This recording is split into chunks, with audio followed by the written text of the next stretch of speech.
பெரும் பாதைகள் பாழாய் கிடந்தது. ஆனாத்தின் குமாரனாகிய சம்காரின் நாட்களிலும் யாகேலின் நாட்களிலும் பெரும் பாதைகள் பாழாய் கிடந்தது. வழி நடக்கிறவர்கள் பக்க வழியாய் நடந்தார்கள். தபோராளாகிய நான் எழும்புமளவும், இஸ்ரவேலிலே நான் தாயாக எழும்புமளவும் கிராமங்கள் பாழாய் போயின. இஸ்ரவேலின் கிராமங்கள் பாழாய் போயின. நூதன தேவர்களை தெரிந்து கொண்டார்கள். அப்பொழுது யுத்தம் வாசல் வரையும் வந்தது. இஸ்ரவேலிலே 40,000 பேருக்குள்ளே கேடகமும் ஈட்டியும் காணப்பட்டதுண்டு. ஜனங்களுக்குள்ளே தங்களை மனப்பூர்வமாய் ஒப்புக் கொடுத்த இஸ்ரவேலின் அதிபதிகளை என் இருதயம் நாடுகிறது. கர்த்தரை ஸ்தோத்திரியுங்கள். வெள்ளைக் கழுதைகளின் மேல் ஏறுகிறவர்களே, நியாயஸ்தலத்தில் வீற்றிருக்கிறவர்களே, வழியில் நடக்கிறவர்களே, இதை பிரஸ்தாபியுங்கள். தண்ணீர் மொண்டு கொள்ளும் இடங்களில் வில் வீரரின் இரைச்சலுக்கு நீங்கினவர்கள் அங்கே கர்த்தரின் நீதி நியாயங்களையும் அவர் இஸ்ரவேலில் உள்ள தமது கிராமங்களுக்கு செய்த நீதி நியாயங்களையுமே பிரஸ்தாபப்படுத்துவார்கள். அது முதல் கர்த்தரின் ஜனங்கள் ஒலிமுக வாசல்களிலே போய் இறங்குவார்கள். கானானியரின் ராஜாவாகிய யாபின் இஸ்ரவேல் புத்திரரை ஒடுக்கினான். சம்காரின் நாட்களிலே இஸ்ரவேல் புத்திரருக்கு பெலிஸ்தியர் மூலமாய் பிரச்சனைகளும் நெருக்கங்களும் உண்டாயிற்று. சம்கார் இஸ்ரவேல் ஜனத்தாரை பெலிஸ்தியரின் பிடியிலிருந்து ஓரளவு விடுதலை பண்ணினார். சம்காருக்கு பின்பு யாகேலின் காலத்தை பற்றி தெபோராள் இங்கு குறிப்பிடுகிறாள். இஸ்ரவேலின் விடுதலையில் யாகேலுக்கு முக்கியமான பங்கு உண்டு. ஆனாலும் இக்காலத்தில் இஸ்ரவேல் தேசம் ஒடுக்கப்பட்டிருந்தது. தேசம் அழிந்து போய் பாழாய் கிடந்தது. இஸ்ரவேல் தேசத்தில் வியாபாரம் சீராக நடைபெறவில்லை. இக்காலத்தில் பெரும் பாதைகள் பாழாய் கிடந்ததினால் வியாபாரம் முற்றிலுமாய் நின்று போயிற்று. வியாபாரிகளால் பெரும் பாதையின் வழியாக தங்கள் சரக்குகளை ஏற்றிச் செல்ல முடியவில்லை. வழி நடக்கிறவர்கள் பக்க வழியாய் நடந்து போனார்கள். இதனால் இஸ்ரவேல் தேசத்தில் விற்பதும் கொள்ளுவதும் முற்றிலுமாய் நின்று போயிற்று. சம்காரின் நாட்களிலும் யாகேலின் நாட்களிலும் பெரும்பாதையின் வழியாக ஜனங்களும் பிரயாணம் பண்ணவில்லை. பாதையும் சரியில்லை. வழிப்போக்கர்களுக்கு பாதுகாப்பும் இல்லை. பெலிஸ்தரின் தொந்தரவு அதிகமாய் இருந்ததினால் பெரும்பாதையின் வழியாக யாரும் தைரியமாக பிரயாணம் பண்ணவில்லை. பிரயாணம் பண்ணுகிறவர்கள் பாதுகாப்பாக பிரயாணம் பண்ண முடியவில்லை. கள்ளர் பயம் அதிகமாக இருக்கிறது. ஆகையினால் ஜனங்கள் பெரும்பாதை வழியாக நடக்காமல் பக்க வழியாய் நடக்கிறார்கள். துன்மார்க்கரிடமிருந்து தங்களை காத்துக் கொள்வதற்காக ஜனங்கள் மிகுந்த எச்சரிப்போடு செல்கிறார்கள். இஸ்ரவேல் தேசத்திலே இக்காலத்தில் விவசாயமும் நடைபெறவில்லை. விளை நிலங்கள் எல்லாம் விவசாயம் பண்ண முடியாமல் தரிசு நிலமாய் கிடக்கிறது. கிராமத்தில் வாசம் பண்ணுகிறவர்கள் தங்கள் பாதுகாப்புக்காக மறைவான இடங்களுக்கு போய்விட்டார்கள். கிராமத்து ஜனங்கள் அரணிப்பான பட்டணங்களில் குடியிருக்க வேண்டும் என்று விரும்பி பட்டணங்களுக்கு குடியேறிவிட்டார்கள். இதனால் வெளிநிலங்களில் விவசாயம் நடைபெறவில்லை. இஸ்ரவேலின் கிராமங்கள் பாழாய் போயின. தெபோராளாகிய நான் எழும்பும் அளவும், இஸ்ரவேலிலே நான் தாயாக எழும்பும் அளவும் கிராமங்கள் பாழாய் போயின. இஸ்ரவேலின் கிராமங்கள் பாழாய் போயின என்று தெபோராள் பாடுகிறாள். இஸ்ரவேல் தேசத்திலே நீதியான நிர்வாகம் நடைபெறவில்லை. வழக்குகள் நியாயமாக விசாரிக்கப்படவில்லை. தேசத்தை சுற்றிலும் சத்துருக்கள் யுத்தம் பண்ண நெருக்குகிறார்கள். நியாய சபை கூடுகிற வாசல்களில் சத்துருக்கள் யுத்தம் பண்ண நெருங்கி வருகிறார்கள். யுத்த வாசல் வரையும் வந்திருக்கிறது. இஸ்ரவேலில் 40,000 பேருக்குள்ளே கேடகமும் ஈட்டியும் காணப்படுகிறது. இஸ்ரவேல் புத்திரர் கர்த்தரை விட்டு விலகி அவரை மறுதலித்து விட்டார்கள். நூதன தேவர்களை தெரிந்து கொண்டார்கள். ஆனால் அந்த தேவர்களோ அவர்களை ரட்சிக்கவில்லை. அவர்களுடைய பட்டணங்களில் யுத்தம் உண்டாயிற்று. சத்துருக்கள் இஸ்ரவேல் புத்திரரின் ஆயுதங்களை எல்லாம் உரித்து போட்டார்கள். தேசத்தில் இவ்வளவு தீமைகள் வந்ததற்கு அவர்களுடைய விக்கிரக ஆராதனையே காரணம். இஸ்ரவேலர் கர்த்தரை ஆராதித்த போது அவர்களுக்கு சமாதானம் உண்டாயிற்று. அவர்கள் வாழ்வில் வளம் பெற்றார்கள். ஜனங்கள் பிரமாணங்களுக்கு கீழ்ப்படிந்தார்கள். தேசத்தில் திருடர் பயம் இல்லை. தங்களை காத்துக் கொள்வதற்கு அவர்களிடம் கேடகமும் ஈட்டியும் இருந்தன. எதிரிகள் தாக்கினால் அவர்களை தாக்குவதற்கு ஆயத்தமாக இருந்தார்கள். இஸ்ரவேல் புத்திரரின் சேனையில் 10,000 பேர் மட்டுமே இருந்தார்கள். இவர்களிடத்தில் ஆயுதங்களும் இல்லை. கானானியரிடத்திலோ 900 இருப்பு ரதங்கள் இருந்தன. சாதாரண முறையில் இஸ்ரவேல் புத்திரரால் அவர்களை ஜெயிக்க முடியாது. ஆனால் இங்கு நடைபெறுவது புது மாதிரியான யுத்தம்.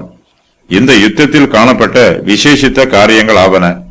ஒரு ஸ்திரியானவள் தீர்க்க தரிசனத்தின் மூலமாக யுத்தத்தையும் சேனை வீரர்களையும் வழிநடத்தினாள்.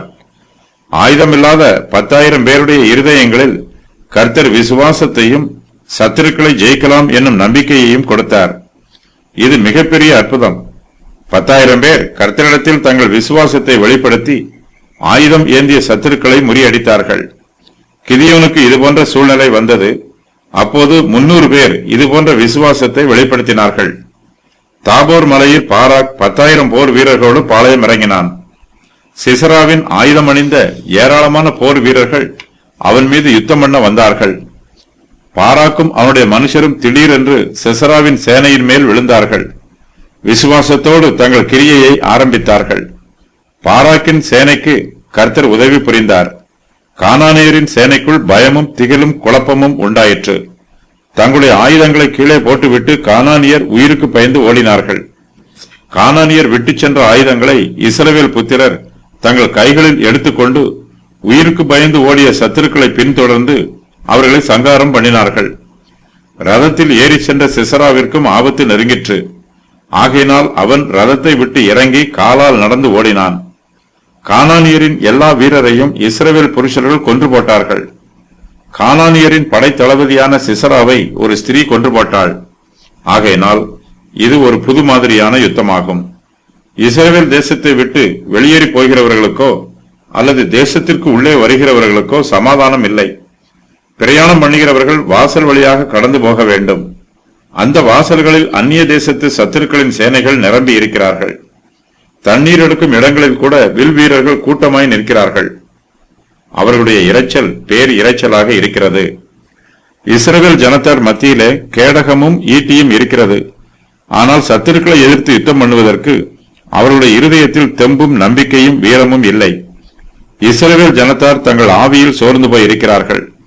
சத்துருக்களை பார்த்து அவருடைய ஆவி முறிந்து போயிற்று. அவருடைய கேடகமும் ஈட்டியும் அவர்களுக்கு பாதுகாப்பை கொடுக்கவில்லை. இஸ்ரவேலிலே 40,000 பேருக்குள்ளே கேடகமும் ஈட்டியும் காணப்பட்டதுண்டோ என்று தெபோராள் கேட்கிறாள். இஸ்ரவேல் புத்திரருக்கு ஏராளமான நெருக்கங்களும் துன்பங்களும் துயரங்களும் வேதனைகளும் வந்திருக்கிறது. அவர்கள் கர்த்தரை ஆராதியாமல் அந்நிய தெய்வங்களை ஆராதித்ததினால் அவர்களுக்கு கர்த்தருடைய பாதுகாப்பு கிடைக்கவில்லை. அவர்கள் நூதன தேவர்களை தெரிந்து கொண்டார்கள் என்று தெபோராள் சொல்லுகிறாள். இஸ்ரவேல் ஜனத்தாரின் விக்கிரக ஆராதனையே அவருடைய துன்பங்களுக்கு காரணம். இஸ்ரவேல் புத்திரர் கர்த்தரை விட்டு விலகி போய் விடுகிறார்கள். கர்த்தரும் அவர்களை விட்டு விலகி போய் விடுகிறார். விக்கிரக ஆராதனை கர்த்தருக்கு விரோதமான பாவம். இஸ்ரவேல் புத்திரர் கர்த்தரை ஆராதியாமல் விக்கிரகங்களுக்கு தூபம் காட்டும் போது கர்த்தர் அவர்களை சத்துருக்களுடைய கைகளில் ஒப்புக் கொடுத்து விடுகிறார். இஸ்ரவேல் ஜனத்தார் கர்த்தரை பின்பற்றாமல் நூதன தேவர்களை தெரிந்து கொண்டாலும் கர்த்தர் அவர்கள் மீது இன்னும் இரக்கம் காண்பிக்கிறார். கர்த்தர் அவர்களை சத்துருக்களுடைய கைகளில் ஒப்புக் கொடுத்தாலும் அவர்களை விடுவிப்பதற்கு இஸ்ரவேல் ஜனத்தார் மத்தியிலே இரட்சகர்களை எழுப்புகிறார். தெபோராளாகிய நான் எழும்பும் அளவும் இஸ்ரவேலிலே நான் தாயாக எழும்பும் அளவும் கிராமங்கள் பாழாய் போயின, இஸ்ரவேலின் கிராமங்கள் பாழாய் போயின என்று தெபோராள் தன்னுடைய ஊழியத்தை பற்றி சொல்லுகிறாள். தெபோராள் இஸ்ரவேல் ஜனத்தார் மத்தியிலே நியாயாதிபதியாக எழும்பும் வரையிலும் கானானியரின் ராஜாவாகிய யாபீன் அவர்களை ஒடுக்கினான். இஸ்ரவேல் தேசத்திலே சமாதானம் இல்லாமல் போயிற்று. இஸ்ரவேலின் சத்துருக்களை முறியடிப்பதற்கு கர்த்தர் தெபோராளை எழுப்புகிறார். அவள் இஸ்ரவேலிலே தாயாக எழும்புகிறாள். ஒரு தாய் தன் பிள்ளைகள் மீது அன்பாயும் பாசமாயும் இருப்பது போல தெபோராள் இஸ்ரவேல் ஜனத்தாரை பாசத்தோடு நேசிக்கிறாள். தெபோராள் இஸ்ரவேல் ஜனத்தார் எல்லோரையும் நியாயம் விசாரிக்கிறாள். அவளுக்கு கீழே அதிபதிகளும் இருக்கிறார்கள். ஜனங்களுக்குள்ளே தங்களை மனப்பூர்வமாய் ஒப்புக் கொடுத்த இஸ்ரவேலின் அதிபதிகளை என் இருதயம் நாடுகிறது என்று தெபோராள் சொல்லுகிறாள். தெபோராளும் அவளுக்கு கீழே இஸ்ரவேலின் அதிபதிகளும் இஸ்ரவேல் ஜனத்தாரை நியாயம் விசாரிக்கிறார்கள். தெபோராளின் காலத்திலே கானானியரின் ராஜாவாகிய யாபீன் இஸ்ரவேல் புத்திரரை ஒடுக்குகிறான். கர்த்தரோ யாபீனை இஸ்ரவேல் புத்திரருக்கு முன்பாக தாழ்த்துகிறார். இஸ்ரவேல் புத்திரரின் கை கானானியரின் ராஜாவாகிய யாபீனை நிர்மூலமாக்குகிறது. இஸ்ரவேல் ஜனத்தாருக்கு கானானியரின் ராஜாவாகிய யாபீனின் உபத்திரவத்திலிருந்து விடுதலை கிடைக்கிறது. இந்த மகா பெரிய ரட்சிப்பிலே கர்த்தர் தெபோராளை பயன்படுத்துகிறார். தெபோராளோடு கூட இஸ்ரவேலின் அதிபதிகளும் சேர்ந்து கானானியரின் ராஜாவாகிய யாபீனுக்கு விரோதமாய் யுத்தம் பண்ணுகிறார்கள். கர்த்தர் யாபீனை இஸ்ரவேல் புத்திரருக்கு முன்பாக தாழ்த்துகிறார். கர்த்தரே இஸ்ரவேல் புத்திரருக்காக யுத்தம் பண்ணினார். கர்த்தரே இந்த யுத்தத்தில் இஸ்ரவேல் ஜனத்தாருக்கு வெற்றியை கட்டளையிட்டார். ஆகையினால் தன்னோடு சேர்ந்து இஸ்ரவேலின் அதிபதிகளும் கர்த்தரை ஸ்தோத்திரிக்க வேண்டும் என்று தெபோராள் சொல்லுகிறாள். வெள்ளை கழுதைகளின் மேல் ஏறுகிறவர்களே, நியாயஸ்தலத்தில் வீற்றிருக்கிறவர்களே, வழியில் நடக்கிறவர்களே, இதை பிரஸ்தாபியுங்கள் என்று தெபோராள் பாடுகிறாள். வெள்ளை கழுதைகள் என்பது வெள்ளை குதிரைகளை குறிக்கும். அக்காலத்தில் கிழக்கு தேசத்தின் நியாயாதிபதிகள், ஆட்சியாளர்கள், செல்வந்தர்கள் ஆகியோர் வெள்ளை குதிரைகளில் ஏறிச் செல்வார்கள். அவற்றின் விலை அதிகம். பெர்சிய தேசத்தின் நியாயாதிபதிகள் வெள்ளை குதிரையின் மேல் ஏறிச் செல்வதை தங்களுக்கு ஒரு கௌரவமாக கருதினார்கள். இங்கு அவர்கள் இஸ்ரவேலின் நியாயாதிபதிகளோடு ஒப்பிட்டு கூறப்பட்டிருக்கிறார்கள். வெள்ளை குதிரைகளின் மேல் ஏறி வருகிறவர்கள் கம்பீரமாய் வருவார்கள். அவர்கள் பராக்கிரமசாலியாய் இருப்பார்கள். கர்த்தர் இஸ்ரவேல் புத்திரருக்கு கானானியரின் கரத்திலிருந்து விடுதலையையும் கொடுத்திருக்கிறார். கர்த்தர் இஸ்ரவேல் ஜனத்தாரை வெள்ளை குதிரைகளின் மேல் ஏறி வரும்படியான சிலாக்கியத்தையும் கண்ணியத்தையும் கௌரவத்தையும் கொடுத்திருக்கிறார். இதற்காக இஸ்ரவேல் ஜனத்தார் எல்லோரும் கர்த்தரை ஸ்தோத்திரிக்க வேண்டும். நியாயாதிபதிகள் தங்கள் நியாயாசனங்களில் அமர்ந்து இஸ்ரவேல் ஜனத்தாரை நியாயம் விசாரிப்பார்கள். நியாயாதிபதிகளுக்கு கர்த்தரை பற்றியும் அவர் தம்முடைய ஜனங்களுக்கு இதுவரையிலும் செய்த மகத்துவமான கிரியைகளை பற்றியும் தெரிந்திருக்க வேண்டும். நியாயாதிபதிகளின் கைகளில் நீதியின் பட்டயம் இருக்கிறது. யுத்தத்தால் மேற்கொள்ள முடியவில்லை. கர்த்தர் நீதியின் பட்டயத்தை பாதுகாக்கிறார். நியாயாதிபதிகள் கர்த்தருடைய உதவியையும் ஒத்தாசையையும் நினைவு கூர்ந்து அவரை நன்றியோடு துதிக்க வேண்டும். இஸ்ரவேல் ஜனத்தார் தாழ்ந்திருந்த போது சத்துருக்களின் வில் வீரர்கள் இஸ்ரவேல் தேசத்திற்குள்ளேயே வந்து விடுகிறார்கள். இஸ்ரவேல் புத்திரர் தண்ணீர் மூண்டு கொள்ளும் இடங்களில் சத்துருக்களின் வில் வீரர்கள் கூட்டமாய் கூடியிருக்கிறார்கள். அவர்களுடைய இரைச்சல் அதிகமாய் இருக்கிறது. கர்த்தர் சத்துருக்களின் வில் வீரரை நிர்மூலம் பண்ணுகிறார். அவர்களுடைய இரைச்சல் தண்ணீர் முண்டு கொள்ளும் இடத்தை விட்டு நீங்குகிறது.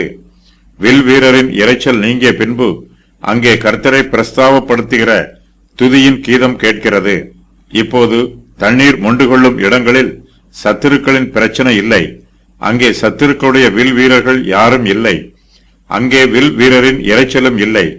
இஸ்ரவேல் ஜனங்கள் தண்ணீர் முண்டு கொள்ளும் இடங்களிலே சத்துருக்களின் பயமில்லாமல் விடுதலையோடு இருக்கிறார்கள். அங்கே கர்த்தரின் நீதி நியாயங்களையும் அவர் இஸ்ரவேலில் உள்ள தமது கிராமங்களுக்கு செய்த நீதி நியாயங்களையுமே பிரஸ்தாபப்படுத்துவார்கள். அது முதல் கர்த்தரின் ஜனங்கள் ஒலிமுக வாசல்களிலே போய் இறங்குவார்கள் என்று தெபோராள் பாடுகிறாள். ஓரங்களிலும் ஊற்றோரங்களிலும் கள்ளர்கள் பதுங்கியிருப்பார்கள். தண்ணீர் குடிப்பதற்காக அங்கு வரும் பயணிகளை அவர்கள் தாக்கி கொள்ளையிடுவார்கள். துன்மார்க்கர் தேசத்தை ஆளுகை செய்தபோது கள்ளர்களின் எண்ணிக்கை அதிகமாயிற்று. இப்போது இஸ்ரவேலருக்கு வெற்றி கிடைத்திருக்கிறது. கள்ளர்கள் எல்லாம் துரத்தப்பட்டு விட்டார்கள். ஆகையினால் பயணம் செய்கிறவர்கள் கள்ளர் பயமின்றி பாதுகாப்பாக எல்லா இடங்களுக்கும் சென்று வரலாம். ஜனங்கள் கிணற்றண்டையிலும் ஊற்றண்டையிலும் கள்ளர் பயமின்றி கூடியிருப்பார்கள். தேசத்தில் மறுபடியும் சமாதானம் உண்டாயிற்று. தேவனுடைய நீதி நியாயங்களை ஜனங்கள் பிரஸ்தாவப்படுத்திக் கொண்டிருக்கிறார்கள். சம்காரின் நாட்களிலும் யாகேலின் நாட்களிலும் பெரும் பாதைகள் பாழாய் கிடந்தது. இந்த பாதைகளில் சத்துருக்களின் நடமாட்டம் அதிகமாயிருந்தது. ஆகையினால் வழி நடக்கிறவர்கள் பெரும் பாதைகள் வழியாய் நடக்காமல் பக்க வழியாய் நடந்தார்கள். பக்க வழிகளிலே சத்துருக்கள் இல்லை. இஸ்ரவேல் ஜனத்தாரை இந்த வழியிலே யாரும் பயமுறுத்தவில்லை. கொள்ளைக்காரர்களின் பயமும் இங்கே இல்லை. தண்ணீர் மொண்டு கொள்ளும் கிணறுகளிலும் சத்துருக்கள் யாரும் இல்லை. அங்கே இருந்த சத்துருக்களையெல்லாம் கர்த்தர் நீக்கி போட்டார். இவையெல்லாம் கர்த்தருடைய கிரியைகள். இவை பாராக்கின் கிரியைகளோ அல்லது தெபோராளின் கிரியைகளோ அல்ல. சத்துருக்களின் பிடியில் இருந்து விடுவிக்கப்பட்டவர்கள் கர்த்தர் செய்த நீதி நியாயங்களை பிரஸ்தாபப்படுத்துகிறார்கள். கர்த்தர் இஸ்ரவேல் தேசத்தின் எல்லைகளிலே சமாதானத்தை கட்டளையிடுகிறார். கானானியரின் ராஜாவாகிய யாபின் இஸ்ரவேல் ஜனத்தாரை தன்னுடைய அநீதியினாலும் அக்கிரமத்தினாலும் ஒடுக்குகிறான். கர்த்தர் யாபீனை நியாயம் விசாரிக்கிறார். கர்த்தர் நீதி நியாயங்களுக்கு அதிபதியாக இருக்கிறவர். அவர் சத்துருக்களையும் நியாயம் விசாரிக்கிறவர். சத்துருக்களின் ஒடுக்கத்திலிருந்து விடுவிக்கப்பட்ட இஸ்ரவேல் ஜனங்கள் கர்த்தர் தங்களுக்கும் தங்கள் கிராமங்களுக்கும் செய்த நீதி நியாயங்களை பிரஸ்தாபப்படுத்துகிறார்கள். இஸ்ரவேல் தேசத்திலே பட்டணங்களில் இருப்பவர்களை விட கிராமங்களில் இருக்கிறவர்களுக்கு சத்துருக்கள் மூலமாய் அதிக ஆபத்து உண்டாயிற்று. பட்டணங்களில் உள்ள வீடுகள் அரணிப்பான கோட்டை சுவர்களுக்குள்ளே பாதுகாப்பாய் இருக்கிறது. கிராமங்களிலோ அரணிப்பான அலங்கங்கள் எதுவும் இல்லை. ஆகையினால் சத்துருக்கள் கிராமங்கள் மீது எளிதாய் வந்து விடுகிறார்கள். கர்த்தரோ இஸ்ரவேல் தேசத்தில் உள்ள கிராமங்களுக்கு அரணான கோட்டையாய் இருக்கிறார். கர்த்தரே அவர்களை பாதுகாக்கிறார். கிராமத்தில் வாசம் பண்ணுகிறவர்கள் கர்த்தர் தங்களுடைய கிராமங்களுக்கு செய்த நீதி நியாயங்களை பிரஸ்தாபப்படுத்துகிறார்கள். கர்த்தருடைய ஜனங்கள் எந்தவிதமான பாதுகாப்பும் இல்லாமல் சத்துருக்களின் ஆபத்துக்களுக்கு அருகாமையில் இருக்கும்போது கர்த்தரே அவர்களுக்கு பாதுகாப்பாய் இருக்கிறார். கர்த்தருடைய ஜனம் பலவீனராய் இருக்கும்போது கர்த்தர் அவர்களுக்கு உதவி செய்து அவர்களை பலப்படுத்துகிறார்.